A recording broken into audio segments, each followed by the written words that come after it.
Good morning, everybody.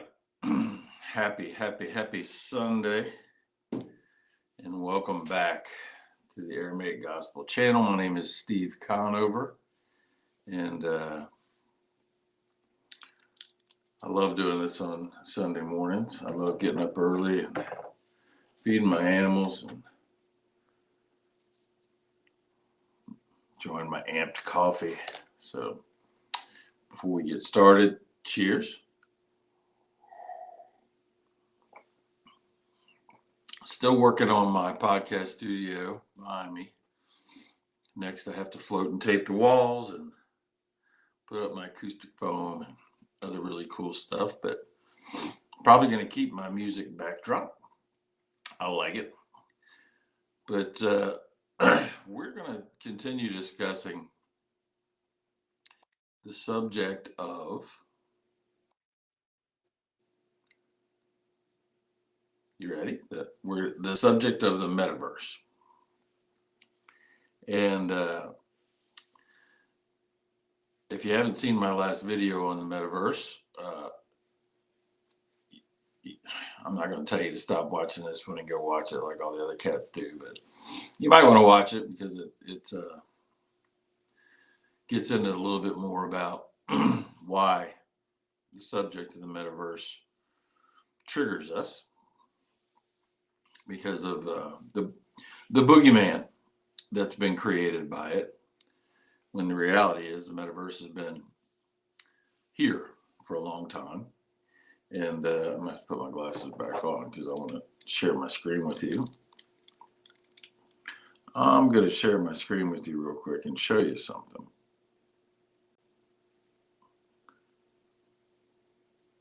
Well, I can't do it on my iPad today, so oh well. But if you go to a website, if you go to Decentraland.org, Decentraland.org, you will see a website that is the gate, the portal to a metaverse that's been up and running for years. And there is a cryptocurrency that supports this metaverse called Mana. Isn't that interesting? MANA is the cryptocurrency that supports this metaverse, and it's doing very well.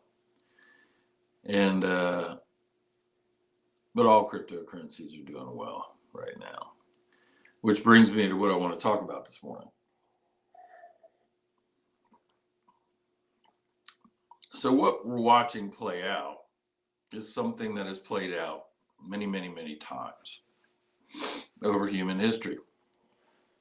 The most significant for me, and the one I talk about all the time, is, my glasses are just not acting right, is the events of AD 70, or 70 AD, however you want to say it, when the Roman army surrounded Jerusalem, and eventually, it was a siege, but it was a 7-year-long tribulation. It was a 7-year-long war. And they eventually surrounded the city completely. It was under siege for several years. And most of the inhabitants died of starvation and plague, as was prophesied. And that was a battle over at that time. Who was going to run the narrative? Not just the narrative of the Middle East, the narrative of the world. And the Roman army won that one. They surrounded the city and they burned the temple to the ground. And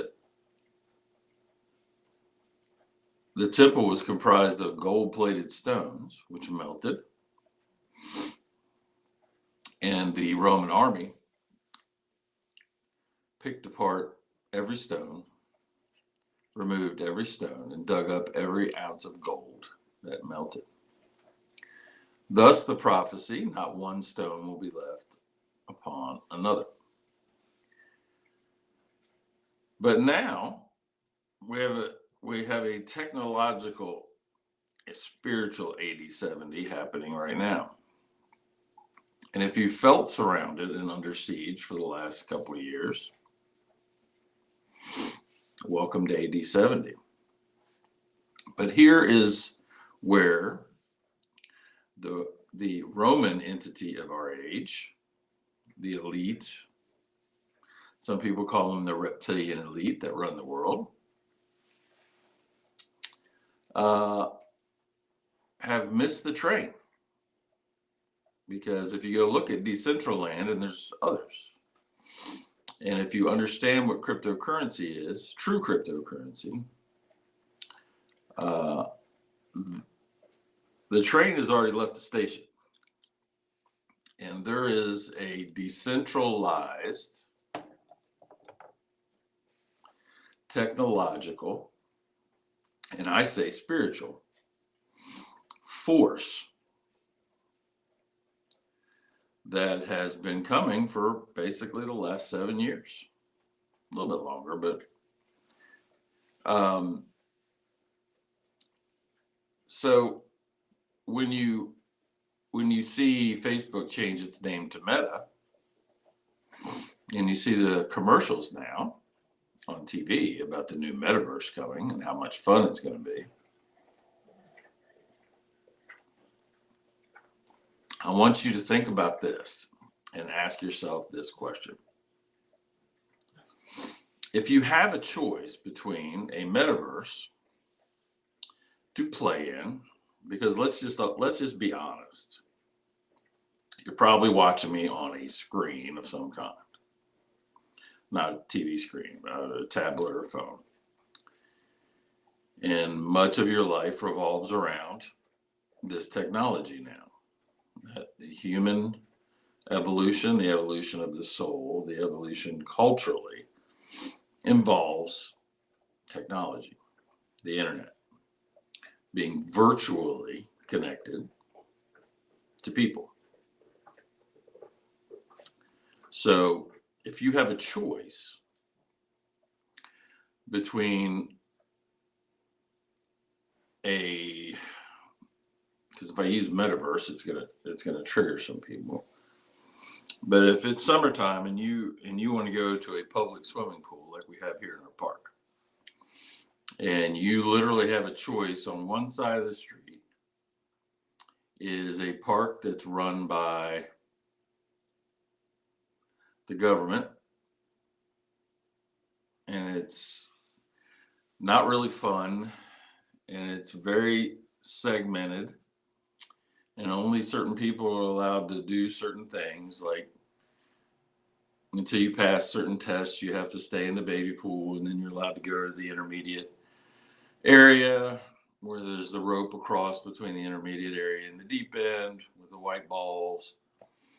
And then you got the deep end where the high dive is. And there are lifeguards throughout the process, and if you run, people yell at you. Or across the street is this Mac Daddy water park with all kinds of slides and games and really cool stuff, a lazy river, a wave pool, and all this stuff. There's a guy dressed as a clown at the gate saying, "Come on in and have a blast. We have lifeguards too, but they're just here to make sure you don't hurt yourself." Which one are you going to do? By the way, the one across the street, they pay you to come in. But the one that the government runs, you pay them. So in that analogy, of course, the government run swimming pool is Facebook, and their metaverse, I promise you, if you get out of line, many of us know what's going to happen. I can't stream live on Facebook because I tell the truth. So I have to stream live on YouTube and then post the video on Facebook. That same thing is going to happen in that metaverse. However, there's Decentraland, and there's going to be many more decentralized, and this is the key, decentralized, no ruling authority, just an algorithm, just a technology that puts up the guardrails that apply equally to everybody. And as long as you're willing to play by the rules that everybody plays by, you can come in and have as much fun as you want to have. Which one do you think people are going to pick? And then if you add to that, if you go right now, if you go get an account at Decentraland, start playing games on Decentraland, if you're a good gamer, you can earn rewards on different games in Decentraland. And those can be exchanged for cryptocurrencies. Those can be used to buy. You can exchange your rewards on Decentraland for their coin, Mana. And with Mana, you can buy virtual property on Decentraland. Kind of like NFTs. If you don't know what NFTs are, we're not going to get into that, but it stands for non-fungible token, which is going to be used to sell artwork and even real estate and other kinds of unique items using cryptocurrency. But the point of all this is the word metaverse, the idea of a metaverse is not a boogeyman.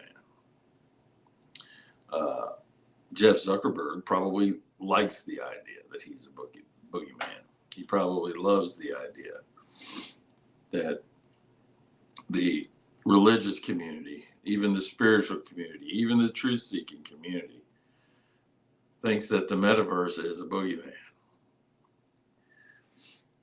Thinks that the idea of artificial intelligence is a boogeyman. Because here's where we're going to end up this morning on this Sunday morning coffee with Steve. If you think there's any intelligence outside of God, Allah, the Father, who is in all and is all, if you think there's any intelligence outside of real intelligence, you have believed in separation. And there is the boogeyman. So if you believe there's intelligence outside of the Father, you've created your own boogeyman. You need to go look in the mirror. Not the mirror in your bathroom. The mirror in here. Go to your secret place. Get free of self. Get free of space. Get free of time. And look in that mirror. And then ask yourself, is this one the one that has no body, that has no name, that has no space, that has no time, that's always been, that always will be, that can't get bigger or smaller, that doesn't need to be saved from anything, that doesn't feel the need to judge anything or anybody because it is anything and anybody. And look in that mirror and experience the thing that can only be experienced once and never be unexperienced. And then you'll never have another boogeyman ever again. Thanks for visiting me this morning. I'm going to go take my dogs to the park, drink a little bit more of this amped coffee, and spend a little bit more time. I'm still in gamma mode this morning, which is kind of cool. It's a beautiful brainwave to be in, very creative, very coherent. As always, if you have any questions about any of this, you can reach out to me at the Aramaic Gospel at gmail.com. Whether it's amped coffee, whether it's Metaverse, whether it's 80/70, whether it's a meditation to get free of self, space, and time. Excuse me.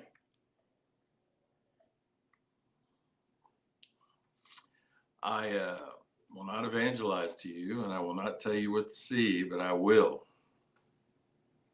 help you get to the place where you can see it for yourself.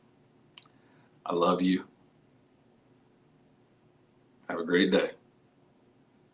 Peace out.